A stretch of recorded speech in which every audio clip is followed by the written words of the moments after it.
पक्की नौकरी की मांग को लेकर मोहाली में शिक्षकों का प्रदर्शन। पंजाब शिक्षा बोर्ड की बिल्डिंग को घेरा, छत पर ही चढ़े प्रदर्शनकारी, हालात तनावपूर्ण। पवित्र सीटों वाले बयान पर बुरे फंसे Congress MP Ravneet Bittu. Punjab SC commission ने किया तलब, 22 जून को पेश होने के समन अकाली दल ने की थी शिकायत।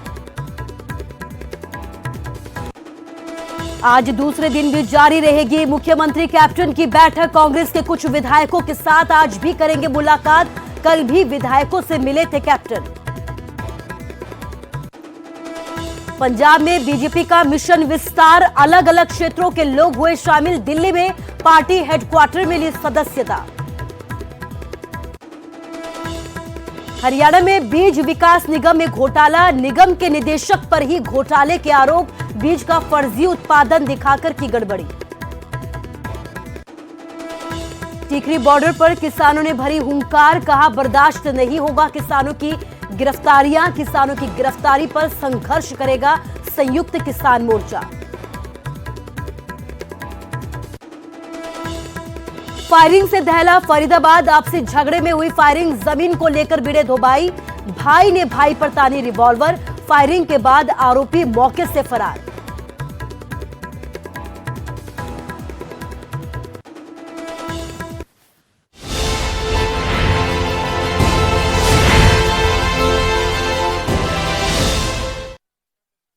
स्वागत है आपका न्यूज 18 पंजाब हरियाणा हिमाचल में। मैं हूं आपके साथ कुसुम रावत। बुलेटिन का आगाज हरियाणा की एक बड़ी खबर के साथ करेंगे। हरियाणा में बीज विकास निगम में घोटाले का पर्दाफाश किया गया है। निगम के ही निदेशक पर इस वक्त घोटाले के आरोप लगे हैं। बीज का फर्जी उत्पादन दिखाकर गड़बड़ी की गई है। घटिया बीज का सर्टिफाइड करने का भी यहां पर आरोप लगे हैं। पूर्व निदेशक की भूमिका पर भी कई तरीके के सवाल उठाए गए हैं। सीएम मनोहर लाल ने इस पूरे मामले में विजिलेंस जांच के आदेश जारी कर दिए। इसके साथ ही विजिलेंस को 1 महीने में अपनी रिपोर्ट को सौंपने के आदेश भी जारी किए हैं। तो हरियाणा के लिहाज से इस वक्त की बड़ी खबर, हरियाणा में बीज विकास निगम में घोटाले का पर्दाफाश हुआ है। निगम के निदेशक पर ही घोटाले के बड़े आरोप लगे हैं। इसके साथ ही बीज का फर्जी उत्पादन दिखाकर यहां गड़बड़ी की गई है। घटिया बीज को सर्टिफाई करने के भी आरोप लगे हैं।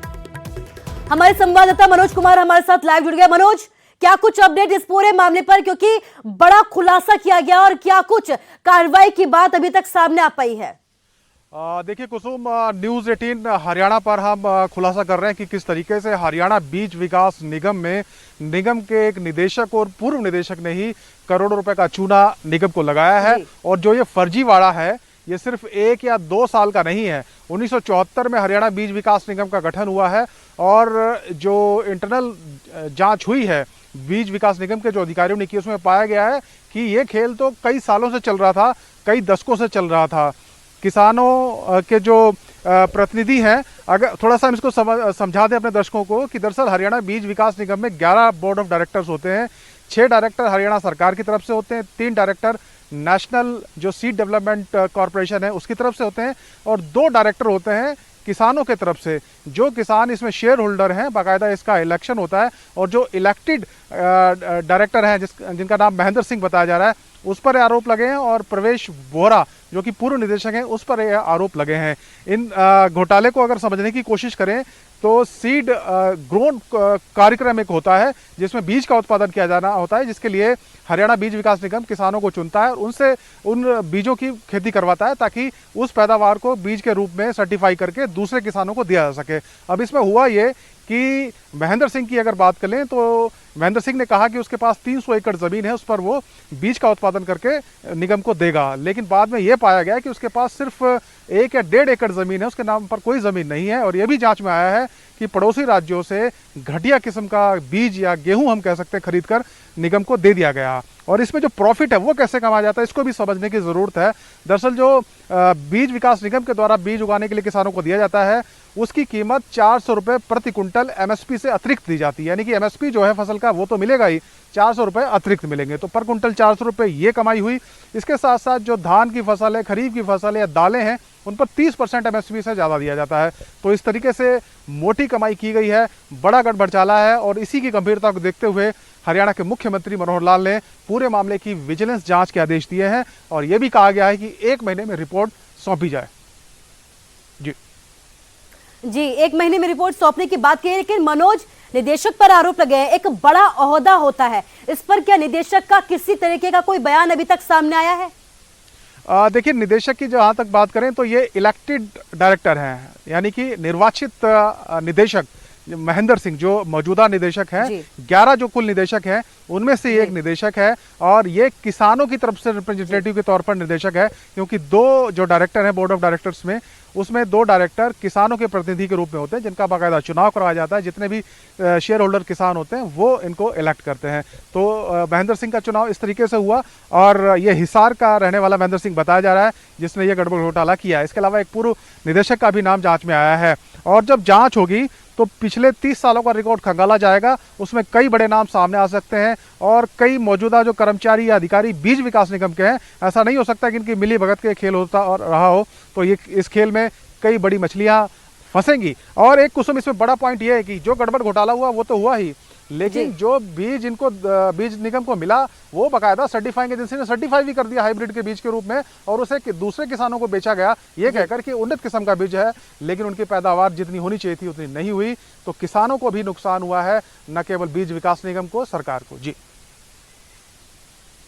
जी मनोज, इस तमाम जानकारी के लिए आपका शुक्रिया। तो बीज विकास निगम में एक बड़ा घोटाले का खुलासा हुआ है, विजिलेंस जांच के आदेश यहां पर दे दिए गए हैं। जल्द ही इस पूरे मामले में खुलासे की बात कही जा रही है। कहा यह भी जा रहा है कि कई बड़ी मछलियों के नाम इस पूरे मामले में सामने आ सकते हैं।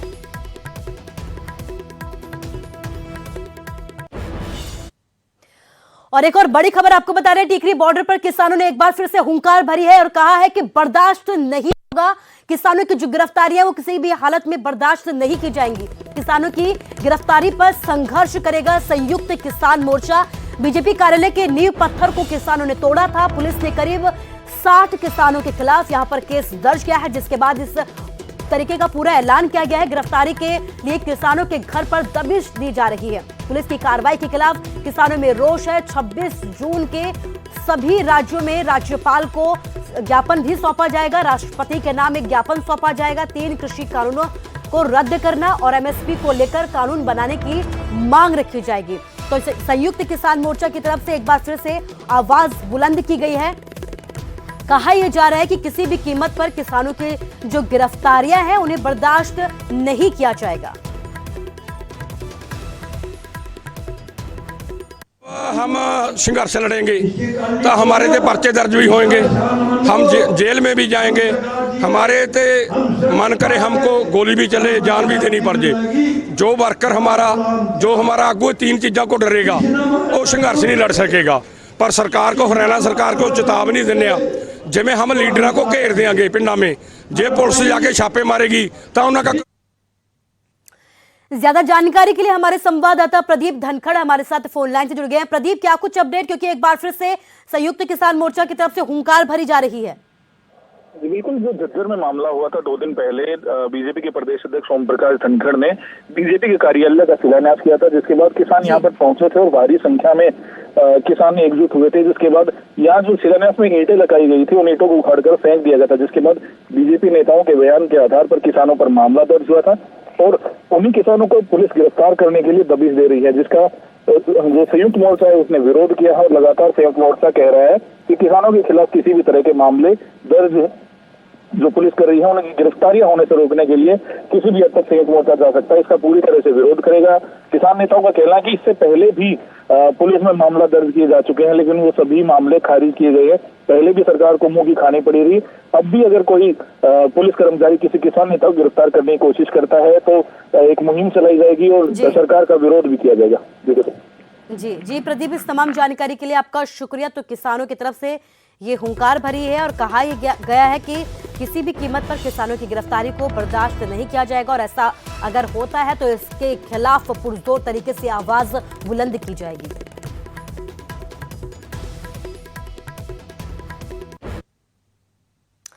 तो किसानों पर पंजाब बीजेपी में तकरार है आ गई है। अनिल जोशी के बागी तेवरों पर जानी का भी पलटवार सामने आया है। ना समझ की तरह बात कर रहे हैं अनिल जोशी। ये कहना है जानी का, इसके साथ ही केंद्र सरकार को हर हकीकत का पता होना चाहिए और पता होता भी है। बात कोई है और गुस्सा कहीं और निकाला जा रहा है। तो ऐसा कहना है जानी की तरफ से अनिल जोशी को लेकर उन्होंने ये बात कही है। अनिल जोशी ने अपने ही नेताओं पर सवाल उठाए थे, जिसके बाद सुरजीत जानी की तरफ से एक बड़ा बयान सामने आया है।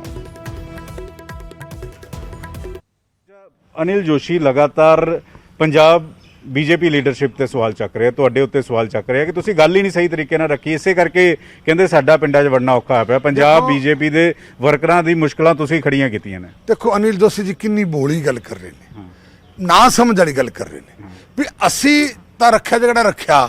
ਸੈਂਟਰ ਦੇ ਵਿੱਚ ਸਰਕਾਰ ਹੈ, ਇੱਕ ਇੱਕ ਚੀਜ਼ ਦਾ ਸੈਂਟਰ ਦੇ ਬੰਦਿਆਂ ਨੂੰ ਪਤਾ ਹੁੰਦਾ ਕਿੱਥੇ ਪੱਤਾ ਹਲਦਾ ਹੈ, ਕਿੱਥੇ ਡਾਲੀ ਟੁੱਟਦੀ ਹੈ। ਸਾਨੂੰ ਦੱਸਣ ਦੀ ਲੋੜ ਹੈ। ਸੈਂਟਰ ਦੇ ਕੋਲ ਇੰਨੀ ਖੂਫੀਆ ਏਜੰਸੀ ਹੈ ਜਿਹੜੀ ਦੂਸਰੇ ਦੇਸ਼ਾਂ ਨੂੰ ਟੈਗਲ ਕਰ ਰਹੀ ਹੈ, ਬਾਰਡਰ ਟੈਗਲ ਕਰ ਰਹੀ ਹੈ, ਪੰਜਾਬ ਔਰ 28 ਸਟੇਟਾਂ ਟੈਗਲ ਕਰ ਰਹੀ, ਉਹਨੂੰ ਪਤਾ ਨਹੀਂ। ਲੇਕਿਨ ਇਹ ਦੂਜੀ ਪਾਰਟੀ ਨਹੀਂ, ਤੁਹਾਡੀ ਆਪਣੀ ਪਾਰਟੀ ਦੇ ਸਭ ਤੋਂ ਪੁਰਾਣੇ ਤੁਹਾਡੇ ਨਾਲ ਮੰਤਰੀ ਰਹੇ ਨੇ, ਤੁਹਾਡੇ ਨਾਲ ਮੰਤਰੀ ਰਹੇ ਨੇ ਉਹ। ਮੈਂ ਕਿਹਾ ਸੈਂਟਰ ਸਰਕਾਰ ਨੂੰ ਕਿਸ ਚੀਜ਼ ਦਾ ਪਤਾ ਨਹੀਂ ਹੁੰਦਾ। ਅਸੀਂ ਕਹੀਏ ਵੀ ਇੱਥੋਂ ਜਾ ਕੇ ਅਸੀਂ ਜਿਹੜੀ ਗੱਲ ਦੱਸਦੇ ਹਾਂ ਉਹੀ ਪਤਾ ਹੁੰਦਾ ਉਹਨਾਂ ਨੂੰ, ਔਰ ਪਤਾ ਨਹੀਂ ਹੁੰਦਾ। ਬੜੀ ਏਜੰਸੀ ਹੁੰਦੀ ਹੈ ਸੈਂਟਰ ਸਰਕਾਰਾਂ ਕੋਲ, ਬਹੁਤ ਕੁਝ ਸਾਧਨ ਹੈ ਉਹਨਾਂ ਦੀ। ਇੱਕ ਇੱਕ ਚੀਜ਼ ਦਾ ਰਾਈ ਦਾ ਪੱਤੇ ਦਾ ਇੱਕ ਇੱਕ ਚੀਜ਼ ਦਾ ਪਤਾ ਹੈ। ਫਿਰ ਅਨਿਲ ਜੋਸ਼ੀ ਦੇ ਇਸ ਬਿਆਨ ਦੇ ਮਾਇਨੇ ਕੀ ਹੈ? ਮਾਇਨੇ ਸਿਰਫ ਅਨਿਲ ਜੋਸ਼ੀ ਦਾ ਐਵੇਂ ਕਿ ਡਿੱਗੀ ਖੋਤੇ ਤੋਂ ਤਾਂ ਗੁੱਸਾ ਘੁੰਮਿਆਰ ਤੇ ਗੱਲ ਕੋਈ ਹੋਰ ਹੈ, ਗੁੱਸਾ ਕਿਤੇ ਹੋਰ ਖੜਦਾ। ਦੋਸ਼ੀ ਸਾਹਿਬ ਦੀ ਆ ਗੱਲ ਹੈ। ਦੋਸ਼ੀ ਸਾਹਿਬ ਨੂੰ ਮੈਂ ਕਹਿਣਾ ਚਾਹੁੰਦਾ ਜਿਹੜੀ ਗੱਲ ਦੋਸ਼ੀ ਸਾਹਿਬ ਕਰਿਆ ਹੈ ਕਿ ਉੱਥੇ ਦੱਸਿਆ ਨਹੀਂ ਗਿਆ। ਯਾਰ ਸੈਂਟਰ ਸਰਕਾਰ ਜਿਹੜੀ ਹੈ ਔਰ ਇੰਨੀ ਤਕੜੀ ਮਜ਼ਬੂਤ ਸਰਕਾਰ ਹੈ ਔਰ ਦੇਸ਼ ਨੂੰ ਤਰੱਕੀ ਵੱਲ ਲੈ ਕੇ ਜਾ, ਉਹਨਾਂ ਨੂੰ ਇਸ ਚੀਜ਼ ਦਾ ਪਤਾ, ਇੱਕ ਇੱਕ ਚੀਜ਼ ਦਾ ਪਤਾ ਹੈ, ਕਿਸਾਨੀ ਦੇ ਬਾਰੇ ਪਤਾ। ਕਿਸ ਗੱਲ ਤੋਂ ਅਨਿਲ ਜੋਸ਼ੀ ਡਿੱਗੇ? ਕੀ ਪ੍ਰਧਾਨ ਨੂੰ ਲੈ ਕੇ ਨਾਰਾਜ਼ ਨੇ ਜਾਂ ਕਿਸ ਗੱਲ ਨੂੰ ਲੈ ਕੇ ਨਾਰਾਜ਼ ਨੇ? ਆਪਣੀ ਸੋ ਨਾਰਾਜ਼ਗੀ ਹੁੰਦੀ ਹੈ। ਪਰ ਆਹ ਜਿਹੜੀ ਗੱਲ ਕਹਿ ਰਹੇ ਨਾ ਇਹਦੇ ਵਿੱਚ ਕੋਈ ਮੈਂ ਨਹੀਂ ਮੰਨਦਾ ਕਿ ਕੋਈ ਉਹ ਕਹਿਣ ਵੀ ਸੈਂਟਰ ਜਿਹੜੇ ਸਟੇਟ ਨੇ ਕੀ ਦੱਸਿਆ। ਲੇਕਿਨ ਇਹਦੇ ਮਾਇਨੇ ਕੀ? ਅਨਿਲ ਜੋਸ਼ੀ ਦੇ ਬਿਆਨ ਦੇ ਮਾਇਨੇ ਕੀ ਹੈ? ਮੇਰੀ ਗੱਲ ਸੁਣ ਲਓ। ਉਹ ਕਹਿੰਦੇ ਨੇ ਸਟੇਟ ਨਹੀਂ ਦੱਸਿਆ। ਸਟੇਟ ਨੇ ਜਿਸ ਦਿਨ ਸੰਘਰਸ਼ ਸ਼ੁਰੂ ਹੋਇਆ, ਸਾਡੇ ਸ਼ਰਮਾ ਜੀ ਪ੍ਰਧਾਨ ਅਸ਼ਵਨੀ ਸ਼ਰਮਾ ਜੀ ਆਪ ਸਾਰੇ ਕਿਸਾਨਾਂ ਦੇ ਘਰੇ ਗਏ, ਆਪ ਗਏ। ਮੈਨੂੰ ਰਾਤ ਨੂੰ ਫੋਨ ਕੀਤਾ ਵੀ ਤੂੰ ਸਵੇਰ ਰਾਤ ਨੂੰ ਹੀ ਪਹੁੰਚ ਤੜਕੇ ਜਲਦੀ। ਔਰ ਮੈਂ ਆਇਆ, ਮੈਨੂੰ ਕਹਿੰਦਾ ਤੈਨੂੰ ਚੇਅਰਮੈਨ ਬਣਾਇਆ, 8 ਕਮੇਟੀ ਮੈਂਬਰ ਬਣਾਏ, ਕਿਸਾਨਾਂ ਨਾਲ ਗੱਲ ਕਰੋ ਸਾਰਿਆਂ ਨਾਲ ਔਰ ਇਹਨਾਂ ਦੀ ਗੱਲ ਜਾ ਕੇ ਸੈਂਟਰ 'ਚ ਰੱਖੋ। ਔਰ ਤੁਹਾਡੇ ਸਾਹਮਣੇ ਤੁਸੀਂ ਵੀ ਉੱਥੇ ਹੁੰਦੇ ਸੀ, ਆਪਾਂ 1.5 ਮਹੀਨੇ ਨਹੀਂ ਰਹੇ ਔਰ ਕਿਹੜੀ ਮੀਟਿੰਗਾਂ ਨਹੀਂ ਕਰਾਈਆਂ। ਫਿਰ ਅਨਿਲ ਜੋਸ਼ੀ ਖਫਾ ਕਿਸ ਗੱਲ ਤੋਂ ਨੇ? ਅਨਿਲ ਜੋਸ਼ੀ ਕਹਿ ਰਹੇ ਕਿ ਜਿਹੜਾ 3 ਖੇਤੀ ਕਾਨੂੰਨ ਨੇ ਇਸ ਕਰਕੇ ਸਾਡਾ ਪਿੰਡਾਂ 'ਚ ਵੜਨਾ ਔਖਾ ਹੋਇਆ ਪਿਆ, ਵਰਕਰਾਂ ਨੂੰ ਨੁਕਸਾਨ ਹੋਇਆ ਪਿਆ। ਅਨਿਲ ਜੋਸ਼ੀ ਤੋਂ ਬਾਅਦ ਹੁਣ ਕੇਡੀ ਭੰਡਾਰੀ ਵੀ ਕਹਿ ਰਹੇ, ਕੇਡੀ ਭੰਡਾਰੀ ਵੀ ਇਸ ਗੱਲ ਨੂੰ ਜ਼ਿਕਰ ਕਰ ਰਹੇ। ਉਹਨਾਂ ਦੀ ਗੱਲ ਹੀ ਨਹੀਂ ਕਰਦਾ ਜੀ। ਮੈਂ ਤਾਂ ਕਹਿੰਦਾ ਵੀ 3 ਕਾਨੂੰਨ ਨਹੀਂ, ਕਾਨੂੰਨ ਆਏ 2 ਇਕਾਈ ਸੋਧ। ਅਰੇ 2 ਜਿਹੜੇ ਕਾਨੂੰਨ ਹੈ ਨਾ ਇਹ ਤਾਂ ਪੰਜਾਬ 'ਚ ਆਲਰੇਡੀ ਸੀਗੇ। ਜਿਹੜੋ ਕੰਟੈਕਟ ਫਾਰਮ ਅਨਿਲ ਜੋਸ਼ੀ ਨੂੰ ਹੁਣ ਤੁਸੀਂ ਸਮਝਾਓਗੇ? ਅਨਿਲ ਜੋਸ਼ੀ ਆਪ ਬੜਾ ਸਮਝਦਾਰ ਹੈ, ਕੋਈ ਕਮਲਾ ਨਹੀਂ ਹੈ। ਪਰ ਮਤਲਬ ਜਿਹੜੀ ਗੱਲ ਹੈ ਗੱਲ ਕਿਥੇ ਹੋਰ ਹੈ ਤੇ ਇਸ਼ਾਰਾ ਕਿਧਰੀ ਹੋਰ ਹੈ। ਗਰੇਵਾਲ ਤਾਂ ਕਹਿ ਰਹੇ ਕਹਿੰਦੇ ਕਿ ਉਹ ਪਾਰਟੀ ਛੱਡਣਾ ਚਾਹੁੰਦੇ ਕਮਿਊਨਿਸਟ ਪਾਰਟੀ। ਮੈਂ ਨਹੀਂ ਕਹਿੰਦਾ ਪਾਰਟੀ ਕਿਉਂ ਛੱਡੀਏ, ਪਾਰਟੀ ਸਾਡੀ ਮਾਂ ਪਾਰਟੀ ਹੈ। ਅਸੀਂ ਲੜਾਈ ਕਰਾਂਗੇ, ਅੰਦਰ ਕਰਕੇ ਕਰਾਂਗੇ, ਵਿੱਚ ਆਪ ਦੀ ਗੱਲ ਰੱਖਾਂਗੇ। ਅਸੀਂ ਗੱਲ ਰੱਖ ਰਹੇ ਹਾਂ, ਕੋਈ ਅਜਿਹੀ ਗੱਲ ਨਹੀਂ ਹੈ ਵੀ ਅਸੀਂ ਗੱਲ ਨਹੀਂ ਰੱਖ ਰਹੇ। ਪਰ ਇਹ ਜਿਹੜੀ ਹੈ ਨਾ ਜੀ, ਇਹ ਜਿਹੜਾ ਮਸਲਾ ਹੈ ਇਹ ਕਿਸਾਨੀ ਮਸਲਾ ਨਹੀਂ ਹੈ ਔਰ ਕੋਈ ਬਿੱਲਾਂ ਦਾ ਵਿਰੋਧ ਨਹੀਂ ਹੈ। ਅਗਰ ਬਿੱਲਾਂ ਦਾ ਵਿਰੋਧ ਹੁੰਦਾ ਤੇ ਰਾਜੇਵਾਲ ਡਾਕਟਰ ਦਰਸ਼ਨਪਾਲ ਸਾਰੇ ਕਿੱਥੇ ਸੀਗੇ? ਇੱਥੇ ਹੀ ਸੀਗੇ ਨਾ। ਜਦੋਂ ਕੈਪਟਨ ਸਾਹਿਬ ਵੱਡੇ ਘਰਾਣੇ ਦੀ ਗੱਲ ਕਰਦੇ ਆ, ਕੈਪਟਨ ਸਾਹਿਬ ਵੱਡੇ ਘਰਾਣੇ ਲੈ ਕੇ ਆਏ ਔਰ ਬਾਦਲ ਸਾਹਿਬ ਨੇ ਕੰਟੈਕਟ ਫਾਰਮਿੰਗ ਕੀਤੀ। ਕਾਨੂੰਨ ਤਾਂ 2 ਹੀ ਸੀਗੇ, ਇੱਕ ਤਾਂ ਸੋਧ ਹੈ ਤੇ ਇਸ ਤਰ੍ਹਾਂ ਦੀ ਕਿ ਬਿਨਾਂ ਵਜ੍ਹਾ ਮੈਂ ਤੁਹਾਨੂੰ ਦੱਸਾਂ ਬੜੀ ਜਲਦੀ ਇਸ ਚੀਜ਼ ਤੋਂ ਕਦੇ ਪਰਦਾ ਹਟੇਗਾ। ਇਹ ਕੋਈ ਬਹੁਤ ਵੱਡੀ ਸਾਜ਼ਿਸ਼ ਜਿਹੜੀ ਹੈ ਕਿਸਾਨਾਂ ਦੀ ਆੜ ਦੇ ਵਿੱਚ ਦੇਸ਼ ਦੇ ਨਾਲ ਖਿਲਵਾੜ ਹੋ ਰਿਹਾ। ਤਾਂ ਸਾਫ਼ ਤੌਰ ਤੇ ਕਿਹਾ ਜਾ ਰਿਹਾ ਹੈ ਕਿ ਜਿਸ ਜ਼ਮੀਨ ਦਾ ਜ਼ਿਕਰ ਹੋਇਆ ਉਸ ਦੇ ਸਵਾਲਾਂ ਦੇ ਵੀ ਜਵਾਬ ਦਿੱਤੇ, ਅਨਿਲ ਜੋਸ਼ੀ ਦੇ ਸਵਾਲਾਂ ਦੇ ਵੀ ਜਵਾਬ ਦਿੱਤੇ ਔਰ ਖੇਤੀ ਕਾਨੂੰਨਾਂ ਬਾਰੇ ਵੀ ਸੁਰਜੀਤ ਕੁਮਾਰ ਜੈਨੀ ਹੋਰਾਂ ਨੇ ਆਪਣਾ ਸਟੈਂਡ ਰੱਖਿਆ। कैमरामैन लालटा के नाल पंकज कपाई, न्यूज़ 18। और एक बड़ी खबर फरीदाबाद से सामने आ रही है, जहां पर फायरिंग से फरीदाबाद दहल गया है। आपसे झगड़े में यहां पर फायरिंग हुई है। जमीन विवाद को लेकर 2 भाई आपस में भिड़ गए। भाई ने ही यहां पर भाई पर रिवॉल्वर तान दी। फायरिंग के बाद आरोपी मौके से फरार हो गया। पुलिस ने उस पूरे मामले में मामला दर्ज कर जांच शुरू कर दी है। तो बड़ी खबर आपको फरीदाबाद से बता रहे हैं, जहां पर फायरिंग से दहशत का माहौल है। आपसे झगड़े में यहां पर लड़ाई हुई और लड़ाई में यहां पर फायरिंग कर दी गई। जमीन को लेकर विवाद हुआ था। कहा यह जा रहा है कि दो भाई ही यहाँ पर जमीनी विवाद में आपस में भिड़ गए। इस बीच भाई ही भाई का दुश्मन बन बैठा और रिवॉल्वर तान दी गई और फायरिंग की, जिसके बाद आरोपी मौके से फरार हो गया। फिलहाल सूचना मिलते ही पुलिस भी मौके पर पहुंची और जांच शुरू कर दी गई। हमारे संवाददाता अनिल राठी हमारे साथ जुड़ गए। अनिल, क्या कुछ अपडेट और कब का ये पूरा मामला है और पुलिस की तरफ से क्या कुछ कार्रवाई अभी तक की गई? जी देखिए, बिल्कुल आरती बताते हैं आपको कि ये फरीदाबाद के सागरपुर गांव का मामला है और ये वाकया उस समय का है जब जो है आपसी भाईचारे के तौर पर जो है उनकी जमीन की फार्म हाउस है, एक इनका आपसी पारिवारिक जो फार्म हाउस था उसकी जो है पैमाइश हो रही थी, यानी कि नपाई हो रही थी कि किसके हिस्से में कितनी जो है वो इस फार्म हाउस की जमीन हिस्से में आई। तो इसी सब चीजों का लेकर के जब बंटवारा हो रहा था तो इसी में दोनों भाइयों के अंदर बीच में जो है वो कहासुनी हो गई, किसी बात को लेकर के विवाद हो गया और देखते ही विवाद इतना बढ़ गया कि एक भाई ने दूसरे भाई के ऊपर जो है वो रिवॉल्वर तान दी। गनीमत तो ये रही कि बीच बचाव करने आए लोग जो है उन्होंने एक दूसरे को पकड़ा और जो है वो किसी को भी जो है वो गोली नहीं लगी, लेकिन इस दौरान भी कई राउंड फायर जो है वो दूसरे भाई की तरफ से अपने भाई के ऊपर किए गए, हवाई फायर किए गए। तो कहीं ना कहीं आसपास के लोगों में भी जो है वो इसको लेकर के पूरे तरीके से दहशत हो गया। तुरंत जो है वो इसकी जानकारी पुलिस को दी गई। पुलिस ने हालांकि फिलहाल जो है वो धारा 307, 285, 506 और 34 और आर्म्स एक्ट के तहत जो है वो मामला दर्ज कर लिया है और फिलहाल अभी आप जो फायरिंग करने वाला शख्स था वो फरार बताया जा रहा है। पुलिस उसको पकड़ने के लिए हर संभव प्रयास कर रही है।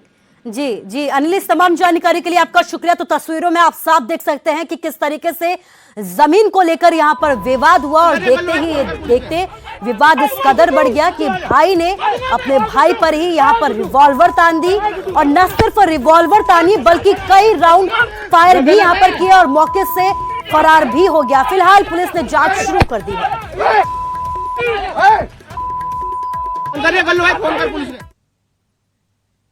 और यहां रुकेंगे एक छोटे से ब्रेक के लिए।